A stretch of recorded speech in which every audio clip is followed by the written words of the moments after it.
United States of America is now at war with Iran.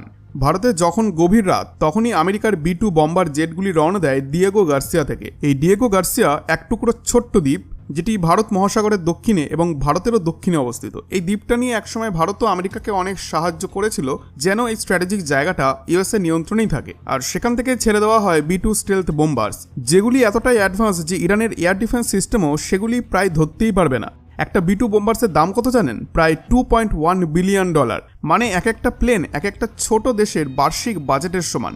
এই বোম্বারগুলি সহজেই ঢুকে পড়ে ইরানের এয়ার স্পেসে এবং 3টি গুরুত্বপূর্ণ জায়গায় ভয়ানক বোমাবর্ষণ চালায়, ফোর্দো, নতাঞ্জ এবং ইস্পাহান। এই অপারেশনের পর ডোনাল্ড ট্রাম্প একটি ভাষণও দেন আর জানান যে কিভাবে আমেরিকা ইরানের ওপর এই এয়ার স্ট্রাইক পরিচালনা করেছে।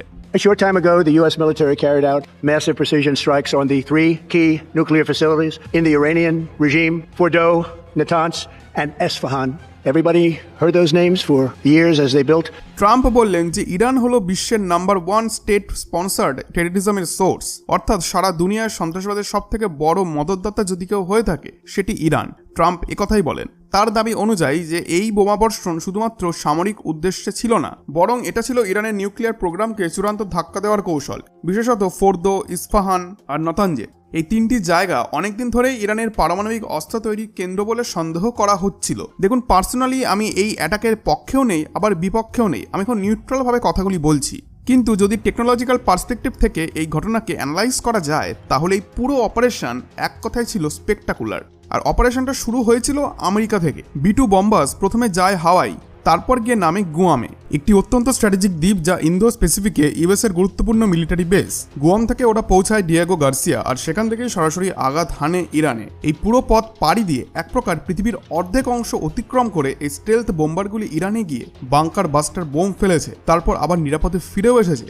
আসল চমক ছিল যে ইউএস এর ডিকয় স্ট্র্যাটেজি। অনেকগুলি বম্বার আগে পাঠানো হয়েছিল ডিকয় হিসেবে, যাতে রাশিয়া, চীন যাদের থেকে ইরান ইন্টেলিজেন্স পাচ্ছিল তারাও বিভ্রান্ত হয়ে যায়। ইরান ভেবেছিল যে অ্যাটাক আসবে ওয়েস্ট থেকে, কিন্তু রিয়েল B-2 বোম্বার্স এসেছে ইস্ট থেকে। ফলে ইরানের পুরো এয়ার ডিফেন্স মিসক্যালকুলেট করে বসে। একটা বোমারও বিমানও ধরা পড়েনি, না ভেঙে পড়েছে না ড্যাটারে ধরা পড়েছে। আর পড়লে এটা হতো ইউএস এর জন্য একটি বিশাল লজ্জার ব্যাপার, কারণ একটা B-2 বোম্বার্সের প্রাইস ট্যাগ তো জানেনি যে প্রায় 18,000 কোটি টাকারও বেশি। আর আমেরিকা দাবি করে যে দুনিয়ার কোনো র্যাডারই এদেরকে ট্র্যাক করতে পারে না।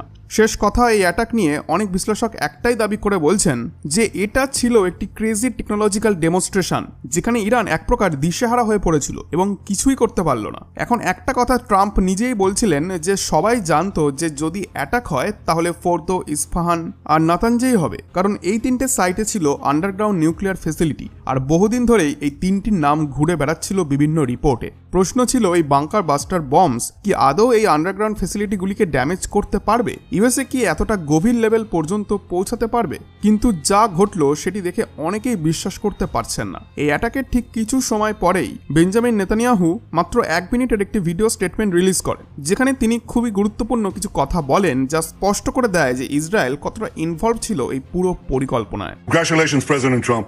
Your bold decision to target Iran's nuclear facilities with the awesome and righteous might of the United States will change history. President Trump, I thank you. The people of Israel thank you. The forces of civilization thank you. God bless America. God bless Israel. সত্যি কথা বলতে না চীন না Russia কেউই এই স্কেলে এমন অ্যাকশন নিতে পারতো না। এত দূর থেকে বম্বার পাঠানো, তার উপর ডিকয় স্ট্র্যাটেজি দিয়ে ইন্টেলিজেন্স সিস্টেমকে বিভ্রান্ত করা, এটাকে অনেকেই পিওর মিলিটারি ব্রিলিয়ান্স বলে মনে করছেন। এবার একটা লাইন শুনুন। এই জায়গাটায় নেতানিয়াহু যা বলেন সেটা আমাদের ভারতীয়দের জন্য বিশেষ গুরুত্ব রাখে। তার শব্দগুলি ভালো করে শুনুন যে তিনি ঠিক কি বলছেন। President Trump and I often say, peace through strength. First comes strength, then comes peace. এটা শুনে নিশ্চয়ই আপনার একটি প্রাচীন বাণীর কথা মনে পড়ে যায়। হ্যাঁ, এটা আমাদের ভারতেও বহু শতাব্দী আগে বলা হয়েছিল যে যেখানে শক্তি নেই সেখানেই শান্তি অস্থায়ী। আপনি যদি দুর্বল হন তাহলে আপনার শান্তি কখনোই স্থায়ী নয়। সামনের পক্ষ সেটাকে দুর্বল হিসেবে দেখবে আর আপনাকে ব্যবহার করবে। নেতানিয়াহু ঠিক সেই কথাই ঘুরিয়ে বলছেন যে এই যে আমেরিকা নিজের স্ট্রেংথ দেখালো, এই ভয়ানক অ্যাটাকের মাধ্যমে সে বিশ্বকে বুঝিয়ে দিল যে শান্তি কথায় আসে না, শান্তি আসে প্রভাব আর শক্তির প্রদর্শনে। আর এই শক্তি প্রদর্শনের ফলেই তার মতে এখন অন্তত কিছু সময়ের জন্য হলেও মিডল ইস্টে একটা ব্যালেন্সড বজায় থাকবে, একটা পিসফুল পিরিয়ড তৈরি হবে। এটি ভারতের কাছেও একটি গুরুত্বপূর্ণ জিও স্ট্র্যাটেজিক রিমাইন্ডারও। তাহলে স্পষ্টই বোঝা যাচ্ছে যে নেতানিয়াহু এখানে বিশাল খুশি হয়েছেন, যে দিনের জন্য এতদিন ধরে অপেক্ষা, যে পরিকল্পনার জন্য তিনি এতদিন ধরে উন্মুখ ছিলেন, শেষমেশ সেই মুহূর্ত এসে গেছে। আমেরিকা এবার সরাসরি এই যুদ্ধের অংশ হয়ে গেছে।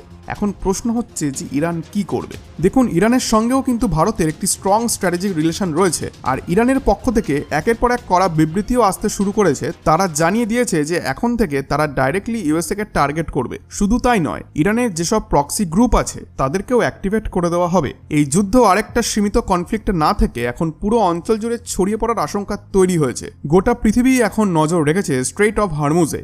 আপনারা যারা জানেন না তাদেরকে বলে দিই যে এটা একটা ন্যারো ওয়াটার প্যাসেজ, যার মধ্য দিয়ে বিশ্বের 20% তেল সরবরাহ হয়। ইরানের নেভি চাইলে খুব সহজেই এই স্টেটটিকে ব্লক করে দিতে পারে, আর সেটা হলে তেলের সরবরাহে 20%-এর এক ধাক্কা পড়বে গোটা পৃথিবীতে, আর গ্লোবাল অয়েল মার্কেট অস্থির হয়ে উঠবে। এখন পুরো ফোকাস রয়েছে এই প্রশ্নে যে ইরান রিটেলিয়েট করে কি করবে, কারণ ইসরায়েল তো আগেই এয়ার স্ট্রাইক করেছে, এবার আমেরিকাও সরাসরি বোমাবর্ষণ করে গেল। এতে ইরানের সোভারিন রাইট একেবারে ডিস্ট্রয় করে দেওয়া হয়েছে। এখন যদি ইরান কিছু না করে তাহলে ইন্টারন্যাশনাল মহলে এবং নিজেদের সিভিলিয়ানসদের কাছেও তাদের সরকারের রেসপেক্টটা কমে যাবে। আর এখানে আরও একটি প্রশ্ন উকি মারে যে ডোনাল্ড ট্রাম্প কি তাহলে এক রাতেই ইরানের নিউক্লিয়ার প্রোগ্রামকে ধ্বংস করে দিয়েছেন? তার উত্তর হলো না, একদমই সেটা নয়। ট্রাম্পের দাবি ঠিক ছিল যে ফর্ডো ইজ গন, আমরা এমনভাবে বোম্বিং করেছি যেন সবকিছু ধ্বংস হয়ে গেছে। তারা বলেছেন যে নিউক্লিয়ার বোমা বানানোর যে আন্ডারগ্রাউন্ড ফ্যাসিলিটি ছিল সেটা ধ্বংস করে দেওয়া হয়েছে, কিন্তু বাস্তবে ফর্ডো ফ্যাসিলিটি ছিল ভীষণ গভীরে বহুস্তরে আন্ডারগ্রাউন্ড। আর এমন অবস্থায় তাকে পুরোপুরি ধ্বংস করা আদৌ সম্ভব হয়েছে কিনা তা নিয়ে বিশেষজ্ঞ মহলে এখনো দ্বন্দ্ব রয়ে গেছে। আপনি যদি ফর্ডোর স্যাটেলাইট ম্যাপ দেখেন তাহলে খুব স্পষ্টভাবে দেখতে পারবেন এটা একটা অত্যন্ত দুর্গম পাহাড়ি এলাকা, আর এই পাহাড়ের বুক চিরে ইরানের সরকার মাটির 90 মিটার নিচে গড়ে তুলেছে তাদের আন্ডারগ্রাউন্ড নিউক্লিয়ার ফ্যাসিলিটি। এই সাইটটা আসলে তৈরি করা হয়েছিল একেবারে মাউন্টেনের ভেতরে। এই জায়গায় অ্যাটাক করার জন্য ইউএসএ ব্যবহার করে GBU-57 নামের সেই ভয়ঙ্কর বাংকার বাস্টার বম, যেটা এখন নিউজে একদম হট টপিক। এই বোমের ক্ষমতা হচ্ছে যে এই GBU-57 প্রায় 60 মিটার গভীর পর্যন্ত যেতে পারে, অর্থাৎ বোমটিকে চালালে সেটি মাটি ফুঁড়ে 60 মিটার পর্যন্ত গভীরে যেতে পারে। মানে হ্যাঁ, কিছু ড্যামেজ যে হয়েছে সেটা কিন্তু বোঝাই যাচ্ছে, কিন্তু ইরানের স্টেট মিডিয়া এখন বলছে যে আমাদের ক্ষতি হয়েছে ঠিকই, কিন্তু মূল ফ্যাসিলিটি আমরা আগেই সেফ জোনে পাঠিয়ে নিয়েছি। আসলে ব্যাপারটা হলো যে ট্রাম্প অ্যাটাকের কথা অনেক আগে থেকেই বলে যাচ্ছিলেন, তার ফলেই ইরান আগে থেকেই সমস্ত গুরুত্বপূর্ণ ইকুইপমেন্ট ও স্টাফ অন্যত্র সরিয়ে দেয়। আর এই সাইট যেহেতু 90 মিটার নিচে, এখন ইরান বলছে যে এই বোম্বারগুলি শুধু এন্ট্রান্স পর্যন্তই পৌঁছাতে পেরেছে, ভেতরের কোনো স্কোর সিস্টেমে পৌঁছায়নি। তবে এখানে কিছু জিনিস রয়েছে যেটিকে আমাদের কনসিডার করতে হবে। দেখুন, ইরান বলছে যে সাইট আসলে এতটাই গভীরে যে সিস্টেমের কিছুই হয়নি, কিন্তু আমেরিকা বলছে যে আমরা একটার পর একটা মাল্টিপল বাংকার বাস্টার ফেলেছি। প্রথমে একটা বোমা পড়ে মাটিটা ফাটিয়ে গর্ত করেছে, তারপর সেই গর্তে আমরা আরেকটা বোমা পাঠাই, সেইভাবে টার্গেট আরো ডিপ লেভেল হিট করানো হয়েছে। আর ট্রাম্প বারবার যদিও বলেছেন যে ফর্ডো ইজ গন,